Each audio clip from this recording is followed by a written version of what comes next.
All right, hey everybody, and welcome back. You ready for another deep dive? Always. What are we diving into today? Well, today's topic comes straight from you, our amazing listeners. You send in a whole bunch of stuff, articles, forum posts, blog, even a YouTube video. Wow, sounds like a real mix. It is, and it's all about the impact of reading fiction. Oh, cool. Yeah, specifically how it affects our brains. So Okay. we're going to see if reading that next thriller or romance is doing more than just entertaining us. I mean, I love a good escape, but I'm definitely curious to hear what the science says. Exactly. So to kick things off, I got to ask, what even counts as literary fiction? That Reddit thread we got was Yeah. a battlefield of opinions. Some folks were all about symbolism and metaphors. Right, the deep stuff. Yeah, like a book had to win awards to be considered literary. I see that perspective. Others, though, they were saying it's way more subjective, like how the story makes you feel. Well, that's interesting. Like, is it about the words themselves or the impact they have on the reader? Right. It's kind of like trying to define what makes a painting good. There's no one right answer. Totally. And speaking of definitions, I noticed the researchers in that big study, they used award winners as their literary examples and bestsellers for popular fiction. So does that mean like anything on the bestseller list is automatically not literary? Ah, that's where things get tricky. It's like the whole idea of separating literary and popular, it's actually pretty recent. The article even pointed out that, Oh, really? yeah, like Huckleberry Finn or To the Lighthouse, those are considered classics now, but they were super popular back in the day. Huh. I never thought about it like that. Yeah, so it seems like what's considered literary can change over time. Fascinating. So maybe it's less about the label and more about the experience you have as a reader. I mean, some people in that forum were saying they straight up avoid literary fiction. Oh, why is that? They said it was too intense emotionally. Like one person said it was overstimulating because they're already a super empathetic person. Wow, so reading could actually be too much for some people. Right. Which makes you think about how powerful those words on the page can be. Yeah, like you're really stepping into someone else's shoes when you read. It's like that part in the YouTube video where they talk about reading about running and how it can activate the same brain regions as if you were actually out there jogging. Oh, yeah, I remember that. It's like our brains are practicing even though we're just curled up with a book. That's wild. So the more different characters and experiences we read about, the more we're expanding our own understanding of emotions. Right, like a mental workout for empathy. Exactly. And that brings us to one of the key takeaways from a lot of these sources. Reading fiction can help us understand people better in the real world. Okay, now we're talking about it. Because who doesn't want better relationships and smoother interactions, right? Right. And one article argued that fiction's like a safe space to practice empathy. You get to try out different perspectives without any real-world consequences. So it's like a low-stakes way to challenge our own biases and assumptions. Precisely. You get to see the world through different eyes, walk in someone else's shoes, and ultimately you develop a deeper appreciation for just how complex people can be. Which I think we can all agree is a good thing. Absolutely. So it's like by getting lost in these fictional worlds, we're actually training ourselves to be more understanding and compassionate people in our everyday lives. Yeah, and that's a pretty amazing side effect of something we often do just for fun, right? But hold on, we're just scratching the surface here. Remember all that talk about reading and vocabulary? Yeah, the YouTube video mentioned that fiction readers tend to have bigger vocabularies than folks who stick to nonfiction. Is that like a real thing or just a fun fact? Oh, it's backed up by research. That meta-analysis we talked about earlier, it found a pretty strong link between reading fiction and having better verbal skills. That's like the more you read, the more words you pick up. Yeah, and you start to see how those words are used in different situations. It's like you're absorbing them naturally. One of the blog posts even said that stumbling across new words in a novel makes learning them way more enjoyable. Right. It's not like drilling flashcards. It's like you're discovering these words in their natural habitat almost. So instead of memorizing definitions, you're seeing how those words create pictures, evoke feelings, bring characters to life. Exactly. It's like learning a language by actually living in that country instead of just studying the textbook. So are we saying ditch the flashcards and just read novels to expand your vocabulary? Well, flashcards have their place, but reading is definitely a more engaging and fun way to learn. And remember, having good language skills is super important for communicating effectively in all parts of life. Okay, so we've got empathy, emotional intelligence vocabulary. This is quite the list of benefit. Oh, and there's more. Remember that statistic about reading reducing stress by 68%? 68%. That's got to be a typo, right? Nope, that's what the research suggests. Getting lost in a good book can actually be therapeutic. I mean, I definitely feel more relaxed after a good reading session, but 68%?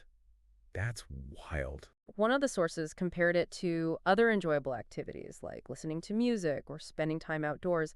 It's all about giving your mind a chance to de-stress and recharge. It's like that feeling you get if you're finishing a really good book. You're just content and calm. Exactly. And sometimes it goes even deeper than that. One commenter in the Reddit thread mentioned finding comfort in Pet Cemetery while grieving a loss. Wow, it's like fiction can help us process tough emotions in a healthy way. Right. It gives us a safe space to explore those feelings, and it reminds us that we're not alone in our experiences. So reading isn't just good for our brains, it's good for our hearts, too. Absolutely. It's about nurturing our emotional well being, expanding our horizons, and ultimately enriching our lives in ways we might not even realize. Okay, so we've made a pretty strong case for reading fiction. But I'm guessing some people are listening and thinking, where do I even start? There are like a million books out there. That's a great question. And the beauty of it is you can start anywhere. The key is to find something that speaks to you. But with so many genres and authors, how do you even know where to look? Don't be afraid to try new things. Step outside your comfort zone. Pick a genre you've never explored before or an author you've always been curious about. It's like making new friends. Sometimes the most unexpected connections turn out to be the most meaningful. Exactly. And remember, reading should be enjoyable. If you're forcing yourself to read something you hate, you're not going to get much out of it. Right. Choose books that spark your interest, transport you to different worlds, leave you feeling inspired and engaged. And don't get hung up on labels, like that debate about literary versus popular fiction. Good writing is good writing no matter what you call it. It's like that person in the forum who avoided literary fiction because they felt they were already too empathetic. Maybe the challenge for them is to find stories that push them outside their comfort zone. Maybe. Or maybe it's about exploring different authors within that genre. The point is, there's so much to discover in the world of fiction. It's almost like fiction can be a mirror, reflecting back to us our own humanity, our hopes, fears, dreams, struggles.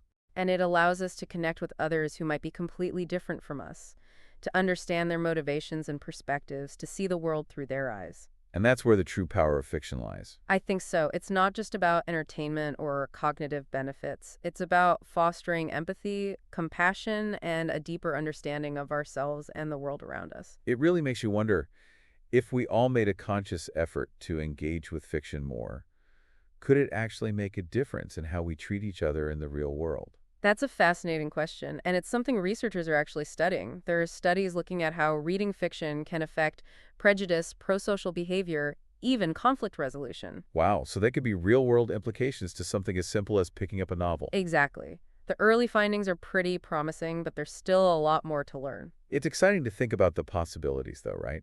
What if reading could actually be a small step towards creating a more empathetic and understanding society? It's a beautiful thought.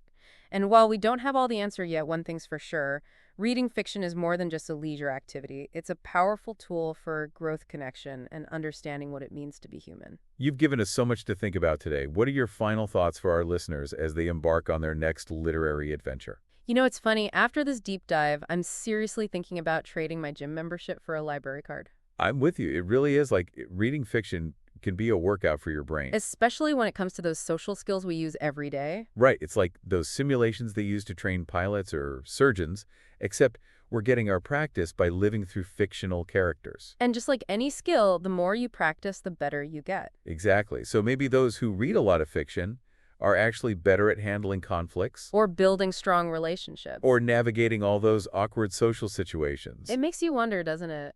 It does, and it's something researchers are starting to look into. There are studies on how reading fiction affects things like prejudice, even conflict resolution. Wow, so reading novels could have real-world implications for how we interact with each other. It's a pretty amazing thought, right? It is, and while we don't have all the answers yet, one thing is clear. Reading fiction is more than just a fun way to pass the time. It's a powerful tool for personal growth, for building empathy and understanding what it means to be human. Couldn't have said it better myself. So as we wrap up our deep dive into the world of fiction and its impact on our brains, what's your final takeaway for our listeners? I'd say approach reading with a sense of curiosity and openness. Don't be afraid to try new things. Step outside of your comfort zone, explore new worlds, and allow yourself to be surprised by the power of story. Beautifully said. And as you crack open that next novel, maybe keep this question in mind. Could this fictional journey actually be training your brain for a more empathetic and fulfilling life? Happy reading, everyone.